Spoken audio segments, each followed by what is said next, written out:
বিজেপির স্বপ্ন পূরণ হয়েছে। পশ্চিমবঙ্গ এখন গেরুয়াময়। ক্ষমতায় আসার পর থেকেই মানুষের স্বার্থে পরপর নজিরবিহীন সিদ্ধান্ত নিচ্ছে বিজেপি সরকার। অন্যদিকে সংগঠন গোছানোর দিকে নজর দিয়েছে তারা।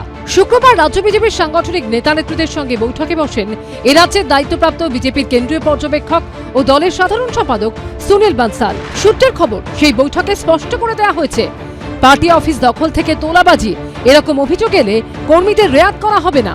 অশান্তি যারা করছেন তাদের বিরুদ্ধে জিরো টলারেন্স নীতি নেওয়া হবে। নালিশ এলেই অভিযোগ খতিয়ে দেখে বরখাস্ত করা হবে বলে হুঁশিয়ারি দিয়েছে বিজেপি নেতৃত্ব। পাশাপাশি বৈঠক থেকেই ঘোষণা করা হয়েছে, শৃঙ্খলা রক্ষায় প্রতিটা জেলায় তৈরি হবে বিশেষ কমিটি।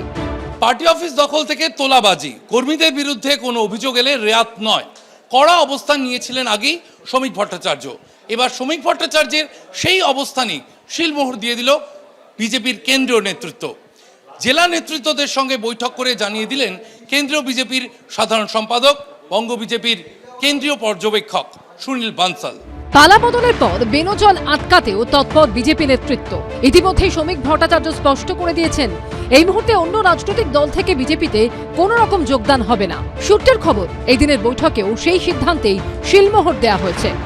তো বছর ধরে যারা বিজেপি করছে, বিজেপির বিচারধারা জানে, 4 ঘন্টায় হঠাৎ বিজেপি হয়ে ভাঙচুর করব, মানুষকে অত্যাচার করব, এই জিনিস তো হতে পারে না। কারণ মানুষ ভোট দিয়েছে বিজেপিকে দেখে। এই ধরনের তৎকাল বিজেপি দিয়ে বিজেপিকে আবার কাদা মাখানো যাবে না। এখন সূত্রের খবর, বিজেপি বিধায়কদের সঙ্গে এ রাজ্যের বিজেপি নেতৃত্বের কাজের সমন্বয় নিয়েও এই দিনের বৈঠকে আলোচনা হয়। সল্টলেকের হোটেলে এই বৈঠকে রাজ্য সভাপতি শ্রমিক ভট্টাচার্য, সাংগঠনিক নেতা নেত্রীরা ছাড়া বিজেপির 43টি সাংগঠনিক জেলার সভাপতিরা উপস্থিত ছিলেন। শিবাশিস মৌলিকের রিপোর্ট, এবিপি আনন্দ। আশঙ্কাই সত্যি হলো, বাড়ানো হলো পেট্রোলের দাম, বাড়লো ডিজেলের দামও। এর ফলে বোঝা আরও বাড়বে সাধারণ মানুষের ঘাড়ে।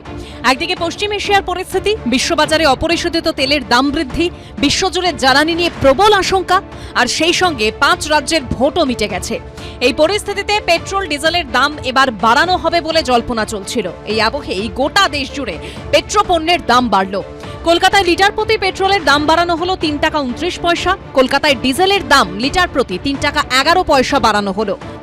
পেট্রোল ডিজেলের দাম বৃদ্ধি সমাজের সব ক্ষেত্রকে প্রভাবিত করে। ফলে সেই জায়গাটা কতটা প্রভাব পড়বে, কত দিনে প্রভাবটা পরিলক্ষিত হবে, একেবারে সরাসরি বাস ভাড়া এবং অন্যান্য যে সমস্ত গণপরিবহন রয়েছে সেই ভাড়া বৃদ্ধির পথে মালিকরা হাঁটবেন কিনা, এই আশঙ্কা থাকছে। এক ধাক্কায় 3 টাকার বেশি বেড়ে যাওয়া, এ কিন্তু চিন্তার ভাঁজ ফেলছে সাধারণ মানুষের কপালে। বাড়তি বোঝা তো বটেই, পকেট থেকে যখন যায় তখন সেটা সবসময় বাড়তি বোঝা। তেলের দাম বৃদ্ধি যে পরিমাণ বাড়ছে তাতে সব কিছুরই দাম বাড়বে, কারণ তেলের সঙ্গে সবকিছুই যুক্ত আছে।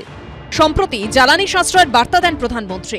साथियों, भारत के पास बड़े बड़े तेल के कुएं नहीं है। हमें पेट्रोल डीजल का उपयोग कम करना होगा। এরপরই শুরু হয় জল্পনা গুঞ্জন, আর তারপরই বাড়ল পেট্রোল ডিজেলের দাম। 3 টাকা 29 পয়সা বেড়ে কলকাতায় লিটার প্রতি পেট্রোলের দাম হয়েছে 108 টাকা 74 পয়সা।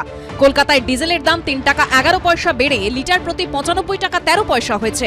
শুক্রবার থেকেই কার্যকর হয়েছে নতুন দাম। আমরা অয়েল কোম্পানির কাছ থেকে সারাক্ষণ যেটা শুনছি যে পেট্রোলিয়াম পণ্য, বিশেষ করে পেট্রোল ডিজেলের দাম যে জায়গায় গিয়ে পৌঁছেছে সেটা এখনকার যে দাম তার থেকে পার লিটারে 50 থেকে 60 টাকা বেশি দাম হওয়ার দরকার।